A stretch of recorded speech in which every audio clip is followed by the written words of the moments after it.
Hello everyone, welcome back to our channel Rani's kitchen. ఈరోజు ఒక healthy అయిన రెసిపీ చేసుకోబోతున్నాం. అదేంటిదంటే సింపుల్గా క్యారెట్ ఫ్రై ఎలా చేసుకుందామో చూద్దాం. ముందుగా దానికి కావాల్సింది ఒక ప్యాన్ పెట్టుకొని అందులో ఆయిల్ యాడ్ చేసి ఆయిల్ హీట్ అయిన తర్వాత కొద్దిగా జీలకర్ర అలాగే కొద్దిగా మినప్పప్పు శనగపప్పు వేసుకొని బాగా వేయించుకోవాలి. ఇవి ఒక 2 minutes పాటు బాగా వేయించుకున్న తర్వాత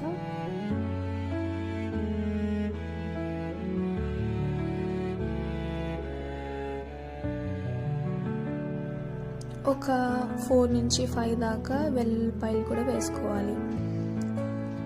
అవి కూడా ఒకసారి బాగా వేయించుకున్న తర్వాత ఒక 2 ఎండుమిర్చి యాడ్ చేసుకోండి.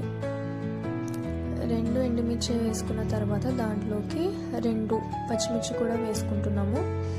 ఇవి వేసుకున్న తర్వాత ఇవన్నీ ఒకసారి బాగా వేయించుకోవాలి. ఇవి ఒకసారి బాగా వేయించుకున్న తర్వాత దీంట్లోకి మనము ఆనియన్స్ యాడ్ చేసుకుంటున్నాము. ఆనియన్స్ యాడ్ చేసుకొని దీంట్లో కొద్దిగా సాల్ట్ ఇంకా కొద్దిగా పసుపు వేసుకొని బాగా మగ్గించుకోవాలి.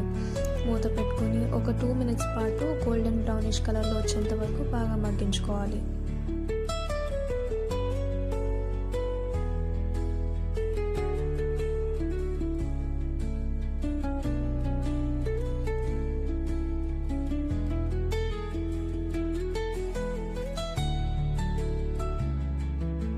ఉల్లిపాయలు బాగా మగ్గించుకున్న తర్వాత మనం ముందుగా ఫ్రెష్గా తురుముకున్న క్యారెట్ని కూడా యాడ్ చేసుకోవాలి.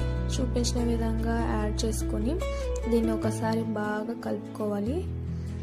ఒకసారి బాగా కలుపుకొని మూత పెట్టుకొని ఒక 5 to 6 minutes లో ఫ్లేమ్లో కుక్ చేసుకోవాలి.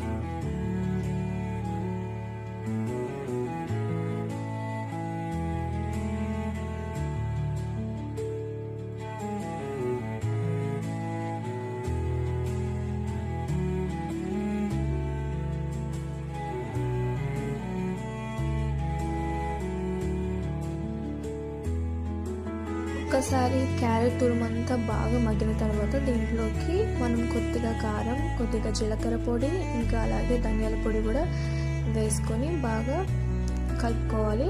అండ్ లాస్ట్ ఫైనలీ కొరియాండర్తో గార్నిష్ చేసుకుంటే చాలా సింపుల్గా రెడీ అయిపోతుంది. అండ్ మీరు కూడా ఈ రెసిపీని తప్పకుండా ట్రై చేయండి. ఇది ఎస్పెషల్లీ పిల్లలకి లంచ్ బాక్స్లో చాలా బాగుంటుంది. ఎందుకంటే క్యారెట్ నార్మల్గా వేస్తే వాళ్ళు తినరు. సో ఇలా ప్రిపేర్ చేస్తే వాళ్ళు చాలా ఈజీగా తింటారు అండ్ బాగుంటుంది కూడా. And please do like, share and subscribe to our channel Rani's kitchen. Thank you guys.